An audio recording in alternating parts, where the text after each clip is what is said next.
Hi friends, నేను మీ సింహ from Canada. So నేను ఇప్పుడే కెనడాలో ప్రీమియర్ షో అంటే మీకు ఇప్పుడు ఇండియాలో ప్రీమియర్ షో. సో బట్ మాకు ఇక్కడ నైట్ మార్నింగ్ షో అనమాట. 11కి స్టార్ట్ అయిందనమాట మన శంకర వరప్రసాద్ మూవీ. సో ఇప్పుడే చూసి రావడం జరిగింది. అసలు మూవీ ఎలా ఉంది, పాజిటివ్స్ ఏంటి, నెగిటివ్స్ ఏంటి, బాగుందా బాగాలేదా అని చెప్పి మనం ఈ రివ్యూలో మాట్లాడుకుందాం. ఫస్ట్ యాక్చువల్గా నేను ఈ మూవీకి వెళ్ళే ముందు నాకైతే సినిమా మీద పెద్ద హోప్స్ లేవు అనమాట. ఎందుకంటే మన అనిల్ రావుపూడి గారు లాస్ట్ టైం సంక్రాంతికి వస్తున్నామని వెంకటేష్ గారు సినిమా తీశారు. బట్ చాలా మంది ఆ మూవీకి క్రింజ్ కామెడీ ఉంది సో అని చెప్పి కొద్దిమందికి నచ్చలేదు. ఈ ఏ సెక్షన్ ఉంటారు కదా, క్లాస్ ఆడియన్స్కి నచ్చలేదు అని కొద్దిమంది ఉన్నారు. బట్ సి సెంటర్స్లో, బి సెంటర్స్లో చాలా బాగా ఆడి బ్లాక్ బస్టర్ హిట్ అయిపోయింది అనమాట. కానీ ఈసారి చాలా మంది మన బాస్తో సినిమా తీస్తున్నాడు, మరి అనిల్ రావుపూడి ఖచ్చితంగా ఈసారి దెబ్బేసేస్తాడు, వర్కౌట్ అవ్వదు అని చెప్పేసి చాలా మంది అన్నారు. సో నేను అందుకని పెద్దగా హోప్స్ లేకోకుండా మూవీకి అయితే వెళ్ళాను. సో మూవీకి వెళ్ళిన తర్వాత మూవీ అనేది స్టార్ట్ అయింది అనమాట. 2 hours 40 minutes మూవీ స్టార్ట్ అయింది. సో మూవీ స్టార్ట్ అయిన తర్వాత సో బాస్ అనేది ఖచ్చితంగా కామెడీ టైమింగ్ అనేది పర్ఫెక్ట్గా ఉంది.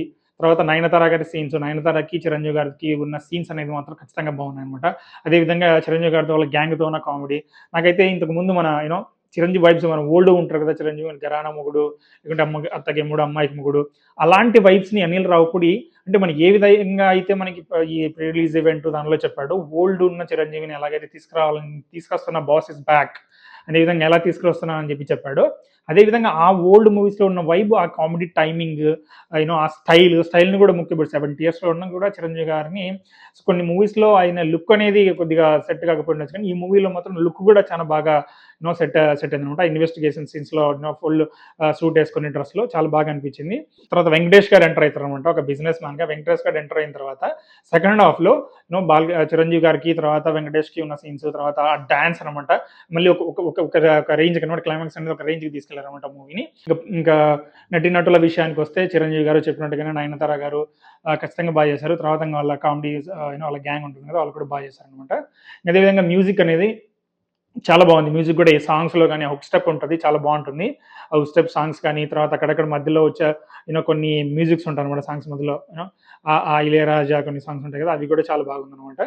సో అదేవిధంగా ఇంకా ఈ అనిల్ రావుపూడి విషయానికి వస్తే ఎలాగైతే ఇంతకుముందు నీకు నేను సంక్రాంతికి వస్తున్నామని మూవీ ఎలా ఉందని చెప్పాను, ఈ మూవీ కూడా ఇప్పుడు కూడా కొద్దిమంది క్రింజ్ ఉంది అని అంటారేమో అని నేను అనుకుంటున్నాను. కొద్దిమంది పెద్ద పెద్ద రివ్యూవర్స్ క్రింజ్ ఉంది, అదేంటి నార్మల్గానే ఉంది కదా అని ఛాన్స్ ఉందేమో అని నేను అనుకుంటున్నాను. బట్ ఆ క్రింజ్ కామెడీ కూడా ఫ్యామిలీ ఆడియన్స్, పిల్లలు, festivals, B centres, C centres అంటే రెగ్యులర్గా మూవీస్ చూసి ప్రతి మూవీ చూసి బాగుంటుంది బాగుండదు, రివ్యూ బాగుంది అని చూసే వాళ్ళకంటే అప్పుడప్పుడు ఫెస్టివల్స్కి ఫ్యామిలీలో ఇంట్లో అందరూ అప్పుడు ప్రతి మూవీకి వెళ్ళరు కదా, అప్పుడప్పుడు ఫెస్టివల్కి వెళ్ళి చూస్తూ ఉంటారు అనమాట. అంటే ఇంట్లో మూవీ చూస్తారు, థియేటర్కి ఓన్లీ ఫెస్టివల్కి వెళ్ళే ఫ్యామిలీ ఆడియన్స్ ఉంటారు కదా, వాళ్ళు పిల్లల్ని ఫ్యామిలీని అందరూ కూర్చొని వెళ్ళి పిలుచుకెళ్ళి పర్ఫెక్ట్గా ఒక మూవీని ఎంజాయ్ చేయడానికి ఈ సంక్రాంతికి పర్ఫెక్ట్ మూవీ అనమాట మన శంకర వరప్రసాద్. చిరంజీవి గారు మాత్రం ఖచ్చితంగా మళ్ళీ వింటేజ్ బ్యాక్ చిరంజీవి మన బాస్ ఈజ్ బ్యాక్ అన్నట్లు ఖచ్చితంగా సూపర్గా ఉందనమాట. సో ఈ పండగకి ఇది కూడా నాకు తెలిసి లాస్ట్ ఇయర్ సంక్రాంతికి వస్తున్నలాగా ఈజీగా 100 కోట్లు అనేది క్రాస్ చేసేస్తుంది. సో అదేవిధంగా దీంట్లో కూడా హస్బెండ్స్కి ఎలాగైతే F2లో హస్బెండ్స్కి ఎలా అయితే ఒక మెసేజ్ ఇచ్చేయడానికి ట్రై చేస్తారో, దీంట్లో కూడా వైఫ్స్కి అనమాట. అంటే దాంట్లో హస్బెండ్స్కి మెసేజ్ ఇచ్చినాడు, దీంట్లో వైఫ్స్కి ఒక చిన్న మెసేజ్ ఇచ్చారు. అదేవిధంగా ఆ పాపతో ఉన్న సెంటిమెంట్ కానీ, సో ఇవన్నీ పాజిటివ్స్ ఉన్నాయన్నమాట. బట్ నెగిటివ్ గురించి మాట్లాడుకుంటే అందరూ అన్నట్టుగానే స్టోరీ అనేది నీకు పెద్ద స్టోరీ ఏం కాదు. బట్ కంపారేటివ్లీ సంక్రాంతికి వస్తున్నంత పోలిస్తే ఈ స్టోరీ బెటర్గానే ఉంటుంది అనమాట. సో స్టోరీ వైజ్ అనేది నార్మల్గా అనుకున్నా, కామెడీ అనేది పర్ఫెక్ట్గా అంటే నీకు situation type comedy, unnecessary meaning comedy ఆ కామెడీ కాకుండా సిచ్యువేషన్ టైప్ కామెడీ మన బాస్ అనేది ఆ సిచ్యువేషన్ టైప్ కామెడీస్తో పర్ఫెక్ట్గా డైలాగ్స్తో సెట్ చేశారనమాట. అదేవిధంగా వెంకటేష్ గారు యాడ్ అయిన తర్వాత ఇంకా మంచిగా అనిపించింది. బట్ స్టోరీ వైజ్ అనేది కొద్దిగా నెగిటివ్గా అనుకున్నా, బట్ స్టోరీని కొద్దిగా నోటిగా నార్మల్ స్టోరీ అనుకున్నా కూడా, బట్ ఈ పండగకి ఫ్యామిలీ అందరూ వెళ్ళేసి పగలబడి మొత్తం థియేటర్ అంతా హ్యాపీగా నవ్వుకోవడానికి బాగా ఖచ్చితమైన మంచి సినిమా అనమాట. ఇక్కడ కూడా కెనడాలో కూడా అందరూ చాలా మంది ఫ్యామిలీస్ కూడా వచ్చారు. ఎందుకంటే అనిల్ రావుపూడి అంటేనే ఫ్యామిలీ సినిమాస్ అని చెప్పేసి అందరికీ ఫేమస్ కదా. సో అందుకనే ఫ్యామిలీ ఆడియన్స్ వాళ్ళ పిల్లలతో వచ్చారనమాట. వచ్చి వాళ్ళు ప్రతి సీన్, ప్రతి డైలాగ్ను బాగా ఎంజాయ్ చేస్తున్నారు అనమాట. స్టోరీ వైజ్ డజంట్ మ్యాటర్, వాళ్ళకి పెద్ద పెద్ద గ్రాఫికల్ సినిమాలు, పెద్ద పెద్ద లైక్ యానిమేషన్ సినిమాలు అన్నీ అవసరం లేదు. సింపుల్గా ఫ్యామిలీ అంతా కూర్చొని ఒక 2.5 hour పిల్లలతో బాగా పగలబడి హ్యాపీగా నవ్వుకునే సినిమా అనేది కావాలని చెప్పేసి ఇప్పుడు ఆడియన్స్ అనేది చూస్తుంటారు. అలాంటి వాళ్ళకి ఖచ్చితంగా లాస్ట్ సంక్రాంతి వస్తున్నాం లాగానే ఈ సంక్రాంతికి కూడా పర్ఫెక్ట్ మూవీ అనమాట.